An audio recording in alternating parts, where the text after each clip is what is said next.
Hello everyone, my name is Almin, and in today's tutorial I'm going to show you how to use Populate Tool in Autodesk 3ds Max.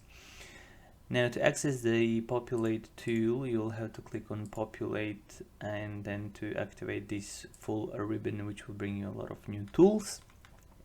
So what I want to start with is just the flows of pedestrians, and to create flow of pedestrians you'll actually have to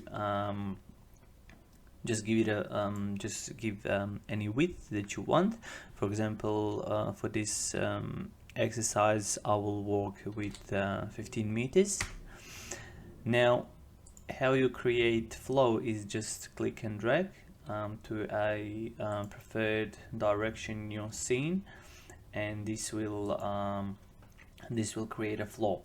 Now, to get out of the flow creation, you just have to right click on your mouse. Now, for this exercise I will just quickly create some roads and intersections in them, like this. If you can see here, there is green arrows that are appearing in your flow, which means this flow represents T intersection, and this is a two-way intersection. Now, I've just created an intersection here, and I will create one little intersection, just a T intersection on the other side. Now, pardon.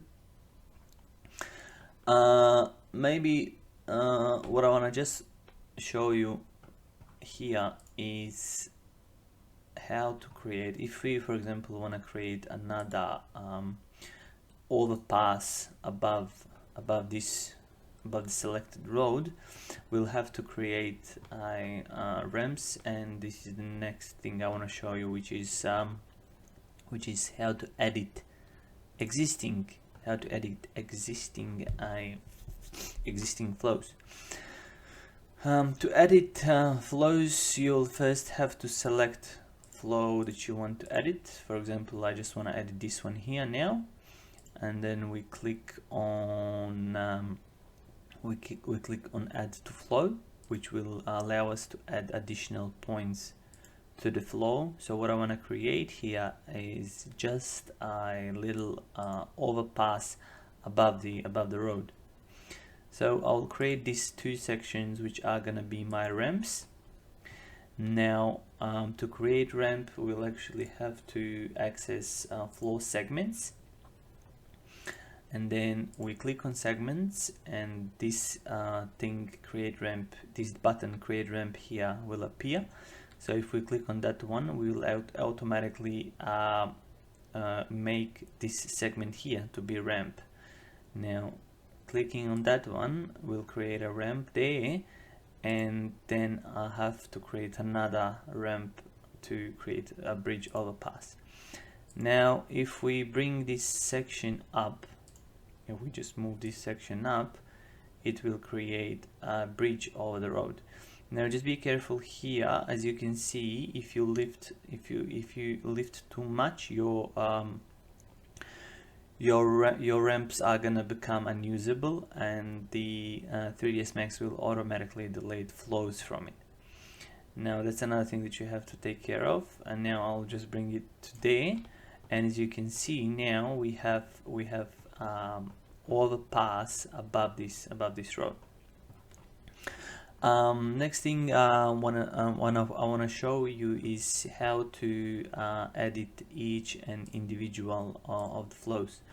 Now, each flow can be different width, which you can access from these settings on the right hand side. It can be different width, as you can see. If you increase or decrease the width, the width of the path width will change. Now, let's say we, for example, for any kind of reason, want to make this path a bit wider, and we want to make this one also a bit wider. Okay, well, that's it. Now, To bring people in, you will actually have to click on simulate, and you just have to wait a couple of 10-30 seconds maybe, just for computer to do its job. Now just bear in mind here that size of your scene will affect the speed of your computer if you're using Populate. And now what we can see here is that computer has generated and created people along those flows. Now I just want you to notice here that looking at this intersection, some of those characters are actually changing the direction. I'll bring number of my frames just a little bit higher, just for us to be able to see the behavior of each character a bit better. And if you follow this intersection, now you can see that some of the characters are actually changing direction in this intersection. Okay, now as I mentioned, we have created a bridge overpass in there, and we now can see that people are walking under as well as over the street.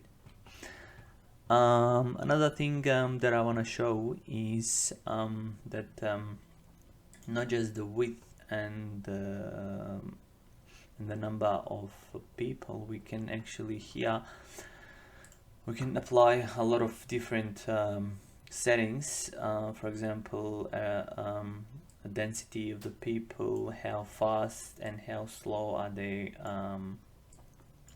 walking, is any of them running or not, and if you have more female or male members in your scene. Now to refresh the scene, you will have to click on simulate again, and as you remember, I have increased the density on this in the selected flow, and now as you can see, some of them will also be running, and you can also change the direction of people that are moving. At any given point of time, you can edit any of the flows by adding additional segments, for example. And if you select a moving tool, you can actually move and adjust each of the points that's to a preferred layout.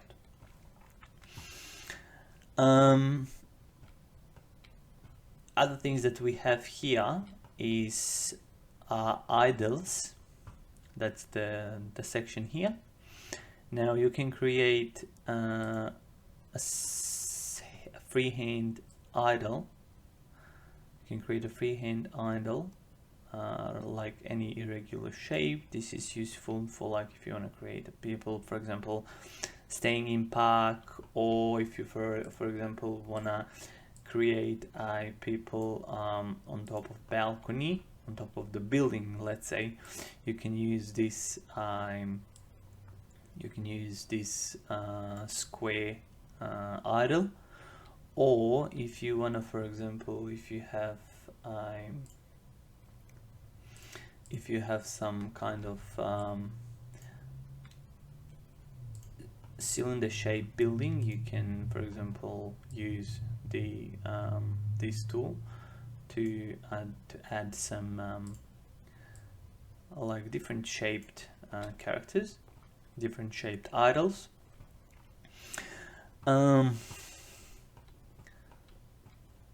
What you can also do here is, if you, for example, want to increase the size of this one, you can click plus and you can decide on which type of idle you want to add. If you want to add, for example, a square idle, it will automatically join those two. Or if you want to, for example, create another part which is round shape, or if you want to, for example, reduce the size of this idle, you can do that also by clicking on minus thingo here and selecting any idle shape. Let's say, for example, I just want to show you how to create, let's say we have some kind of balcony in here, and let's say we want some additional people here that are partying or whatever.